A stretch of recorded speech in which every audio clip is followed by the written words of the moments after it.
Good morning students, how are you all? I am fine. Hope you are also doing good. So students, from last 3 videos we are discussing about our history lesson 5. That is about kingdoms, kings and an early republic. So we have already seen how few men were becoming rulers. That is by performing some elaborated sacrifice that everybody could not afford at that time, as they were lengthy and many process or many small rituals were also involved. Everybody could not afford, and the one who could afford, that means he was more powerful and used to become Raja. Okay, so next we have seen about the Varna system. During the sacrifices, a couple of people belonging to a group were not allowed to perform or to see the rituals, to attend the rituals, and they were not allowed to step in also. Why was it? Because they belonged to the lowest caste or the lowest category of the society. Now, who have divided the society into classes or these varnas? It were the priests, and they have given themselves the first position. Next was given to Kshatriyas, then Vaishyas, and then Shudras. And there were few more people who were even more degraded at that time. Those we are calling those people as Dalits or untouchables. So students, few people are not following it anymore. They don't think it is that logical to follow. But there are still few people in our developed, or as quotations, developing country, they are having same in their mind as it is. They are still following even after having so much of development. So leaving it aside, next we have discussed about Janapadas, the place where a particular tribes people have settled. That means the place where they have kept their foot. Okay, so at the time few Janapadas started to become even more important, and they were called as Mahajanapadas. Usually they were defeating the other smaller Janapadas, conquering and making their geographical extent even more larger. And those were the rulers of those places were called as Rajas, okay, or kings. These were the names which they usually used to the chief who used to rule over that particular place. Now, what were the practices followed by them? They used to build the forts. What does that mean? They were practicing, they were doing the fortification of the city. That means they used to build a massive, huge wall around the city. Now they were for 3 main reasons. First, to protect themselves from the enemy. That they are feeling safe. If they are having any fear of getting attacked, then it would save them. Okay, next was to show off how powerful and rich they are. And next, the people and land in the fort would be managed very easily. It would not take much efforts to control the people and the land present in the forts. Students, so how many Mahajanapadas were there? We had 16 Mahajanapadas. And where were these 16 Mahajanapadas mentioned? In which books? In Buddhist books like Anguttara Nikaya and Digha Nikaya. Yes students, these are the 2 books in which they have mentioned about the 16 Mahajanapadas. So we will now, okay, one more question. You should know this, as we have already discussed. What was the most powerful Mahajanapada? It was Magadha. Yes students, and these Mahajanapadas were having capital cities, and they used to collect taxes. Why they used to collect taxes? To maintain the army and to build such huge forts. So were the taxes equal for all the group of people or different occupations? No, they were different, and depending on their earning it used to be decided. Okay, so hope you all remember. Now, what was the share or what was the amount taxed for farmers? It was 1/6 of their produce. That means whatever grain they are producing, out of that they were supposed to give 1 part. If they are producing 60 bags of rice, then they were supposed to give 10 bags to the Raja. That means as there were more farmers more people practicing agriculture, it was a main source of income for the Raja. That means farmers used to give a very huge amount of tax to them. So, students, how do you think the farmers were able to give so much of tax or so much of grains to the Raja? If they did not produce, then obviously they will not give anything. But if we are thinking that at the starting they didn't even know how to grow the crop, now how did they develop to that extent so that they are able to give 1/6 of the produce? How?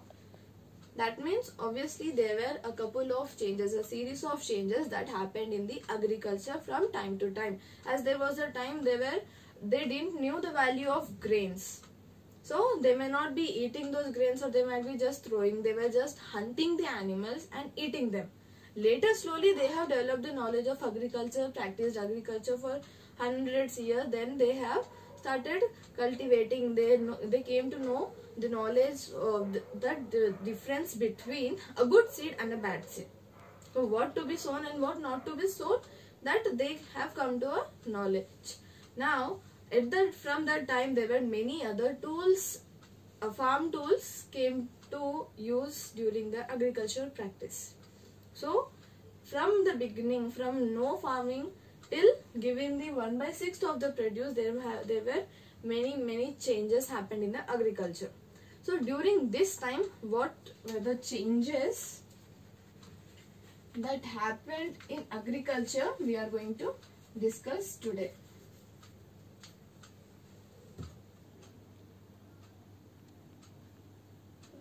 So students, we are going to see about the changes in the agriculture. During this period, there were two major changes that happened in the agriculture. That were, first was iron plough shares. Second was transplanting seeds. So they have started a new practice called transplanting seeds. So here you can see in the first picture they have given about the iron plough share. So that is the plough share which is made up of iron, and here they have started the procedure of transplanting the seedlings. First of all, what is a plough? Plough is a farm tool for loosening or turning the seed before sowing the seed. So it helps in loosening the land. Whenever we want to dig some place, we need some sharp object so that we can easily sow a seed in it. Yes, so it was very helpful at that time. Now ploughshare. What is a ploughshare? It is the main cutting blade of a plough. Yes, the ploughshares used earlier were made up of wood. So now they have started using iron ploughshares. Heavy and clayed soil could be turned better than with a wooden ploughshare. Now the picture what you can see in that, they have given all the iron ploughshares that they have found from the settlements, from different settlements. So whenever we see, if they are ploughing the land, if some hard we say any rock or stone is there, that will get stuck and it cannot easily turn the soil. It will get stuck there only, right? But with the help of iron, it would become a bit more easier. So this was one important change. So now we have developed so much in agriculture that we are having machines to plough and transplant the seeds at a time. So here that machine is ploughing also and transplanting the seeds also. We'll see about. So the process of moving the fully germinated seedling and planting it in a permanent location. So students, as you can see in that first picture, here this part, when you can see all the seedlings, that means the seed have grown a bit. They are very closely present, and for many years, for hundreds of years, the farmers used to grow the crops in this way only. But what used to happen, as they were very close to each other, the few plants could not grow properly and they could not get full harvest out of the crop. They were not getting the fullest from the crop. Okay, so what happened then? They started removing. They were removing the germinated seedlings like this, and they were making a bunch. As you can see in the first picture here, they were making the bunch. Then later again they will be transplanting to a different, or replanting in a different place, as you can see in the second picture. See here students, in this second picture you can see that all the seedlings are placed with a equal distance between them. That means it will get the soil, it will get the water that it requires to grow the fullest, and it will get the enough space also. And later when they are growing, they will become full. They will almost become to the length of 1 meter of height. So they need the fertility of the soil, they need sufficient amount of water, they need space. So that is why they have started practicing this transplanting of the seeds.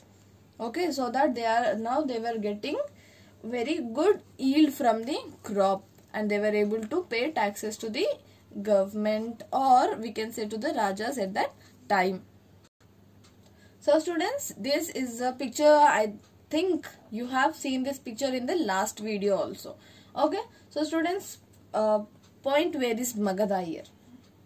Point students, where is Magadha? Did you find it? Okay, let me help.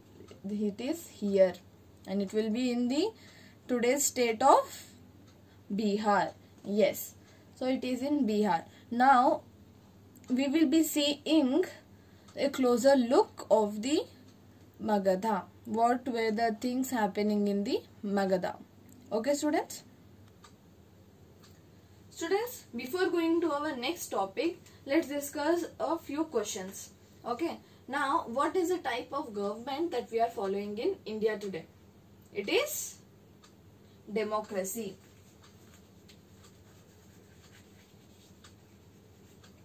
So what are the main features of democracy? That it allows people to vote so that they can give their opinion, and the government is to serve for the people. The main work in a democracy for the government is to take care of the people. And moreover students, the word demo means people, and cracy means rule. So in short, it means people's rule. Okay students, now how are we ruling here? How can we say it is a people's rule? Because as we can see, all the decisions are being made by the politicians. That we can say that our prime minister, chief minister, or any other ministers related to a particular department, they are making decisions. So how are we ruling? Do you know? Okay, let me help. We can say that we are ruling only on a base that we have appointed or we have elected those people in that position. If we have chosen someone else, other person would be ruling now. So it depends completely in our hands who should be in power and who is not suitable to be in that position or cannot handle that power. So indirectly it is a people's rule. Now, as we were discussing, the most powerful Mahajanapada was Magadha. So, what do you think? What type of government was practiced there at that time? Were people allowed to elect the leader whom they wanted? Or were there any elections conducted? Or were people's opinion taken before passing any decision or making any decision? No, it was not taken. So, here the type of government that was practiced is monarchy. So, it means that power lies in hands of a single person. And in this case, who is that single person? That is the king. And if suppose the king dies, who will become the next king? It will be his son. obviously, because it has become hereditary. As we have already seen, now it didn't depend on the people who, if they wanted a person to become, they used to elect him. It happened in the earlier days. Now as the time have changed, now this system has become hereditary. Okay, now this was a condition of one Mahajanapada. What do you think what was happening in other 15 Mahajanapadas? Were they having monarchy or they were having any form of democracy there? Yes, not all had democracy. There were few places, few Mahajanapadas which were having democracy, but at that time it was called as republics, as our title suggests, and an early republic. So there were few. Out of 16, maybe we can consider 3 or 4 were having this republic kind of government. It is almost similar to our democracy, students. There is nothing to get confused about it. So here people will be electing the person, and moreover he will not act as a king. He will be just act as a leader. He will be trying to solve all the problems. So about that we will be discussing later. So as we have seen, okay, let's give an example where republic was practiced. That is a Mahajanapada called Vajji. Okay, so we are going to see about Magadha and Vajji. We will see what were the practices that were happening. Okay, fine. So students, let's see what made Magadha so powerful. As we have seen, Magadha was the most powerful Mahajanapada of that time, as it was written in the Buddhist text. Okay, so one reason was river. The river Ganga and its tributary Son used to flow through that place.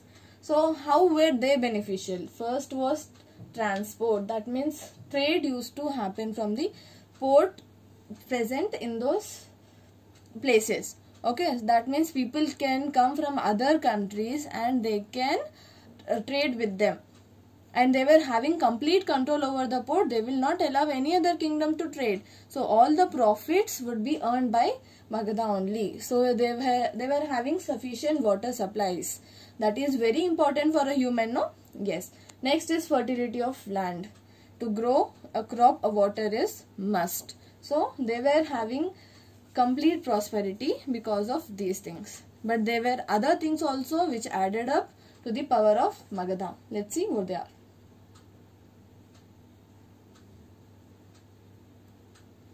Next is forest. In this as a part of forest, we can see it can provide us wood which can be helpful in making houses, carts and chariots. And next, elephants. In that forest, as the forest was dense, many elephants were found there. And they were captured and trained for the army. We can see in many movies, many animals like horses, elephants were trained so that they can fight for them. So here also something like that happened. Now if we see elephant, it is a very huge animal and many of the people can easily get frightened of it when they see them in the battlefield. So it also increased their army power. Next is the presence of iron ore mines in the Mahajanapada, which were useful for making iron tools and weapons. The pictures that you can see here are the examples of the iron tools and weapons that were found in the Magadha. So now when these many natural resources were present at the time, that helped Magadha to become a very powerful kingdom. Now, for ruling such a place, do you think that a good ruler should be required? And who were the rulers ruling in Magadha? We are telling that kings were doing this, kings were doing that, they were building forts. So, you want to know who were the ones who started ruling in the Magadha? Who were the more popular ones?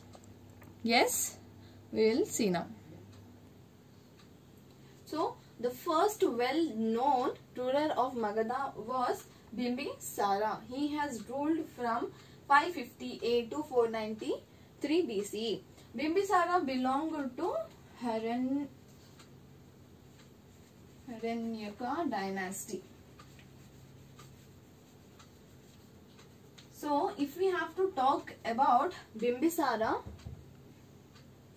he was a great follower of Buddhism and Jainism. That means whoever the sages were there, who were following Buddhism and Jainism, he used to support them a lot. That means he used to give more and more donations. Okay, and he was so conscious and he was so brave, and he have given full efforts to conquer over the other Janapadas or Mahajanapadas, and he was successful in capturing these Mahajanapada Anga. So he have captured, and later one day he died in 493 BCE. So want to know how did he die? He was killed. Who killed Bimbisara? Want to know? It will be very shocking. It was his own son, and his name was Ajatasattu. Okay, he is the son of Bimbisara. So Bimbisara was dead in the year 493 BCE, and he was killed by his own son Ajatasattu. And why did he do so? He just wanted to gain the power what his father was experiencing. So he wanted to get onto the throne. He wanted to become a king. So he killed his father. So in the year 1943 BCE, Ajatasattu started ruling over Magadha. So as like his father, he also was a very good devotee of Jainism and Buddhism. Even he used to give donations, and just like his father, he also captured a Mahajanapada, that was Kosala. Okay students, now, and he was dead in the year 461 BCE. That means he could not rule for a very long. That means these were two from one dynasty. First was Bimbisara. He has conquered over a Janapada called Anga, later killed by his own son Ajatasattu. Okay, and this person also believed in Jainism and Buddhism, and conquered over another Mahajanapada, that is Kosala, and he was dead in the year 1461. So next, there were many number of kings who started ruling, but they were not so major to be mentioned. Like, they did not do anything great, as they both were able and successful in conquering the other Janapadas. They did not do any such great things.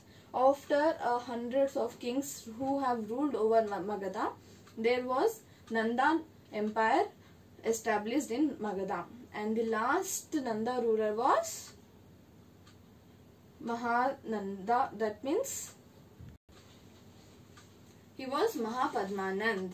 So Mahapadmanand, during his rule only Alexander the Great have tried to conquer over the Magadha. But first, okay, how he could, whether he was able to conquer or not, we will see later. But this we will see who was Alexander. He is the person who wanted to be a world conqueror. That means he had the aim of conquering the whole world. But could he? No, he could not. He had conquered very great parts of the world. He has conquered many parts of Egypt, West Asia, and other places also. And as he started entering into the India, he could not cross a river, and it was river Beas. Okay, so and as they came till here, the soldiers were not agreeing to step forward. They were afraid, as they had heard many stories about the bravery of Indian kings, about their armies, that they were fighting on elephants, on horses, on chariots, and many soldiers who were fighting on foot also. About hearing all this glory, they could not dare enough to step forward into our country. So Alexander could not conquer the whole world, as they could not conquer our whole India only, no? So how can they conquer the whole world? Yes. So after Dhanananda, the Mauryan Empire was established. So it is very important, students. I am not writing down everything. I want you all to make point of everything. Okay, so after Dhanananda, Chandragupta Maurya has defeated the last Nanda ruler and they have started the Mauryan Empire. Okay, so this was about the kings who prevailed in the kingdom of Mahajanapada Magadha. Okay. Students, the other important thing that we missed to discuss just now was the capital of Magadha. During Bimbisara's rule, it was Rajagriha. Okay, so which is called as Rajagir, which is present in our today's Bihar. And later, when Ajatashatru started ruling over Magadha, he has changed this to Patliputra.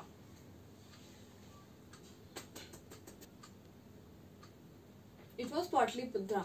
So students, in this video we have discussed about what were the changes that happened in the agriculture during this period. And we have also seen a Mahajanapada, which was following the monarchical form of government.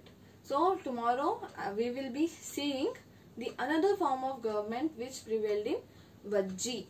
Okay, till then students, goodbye. We'll meet you in the next video.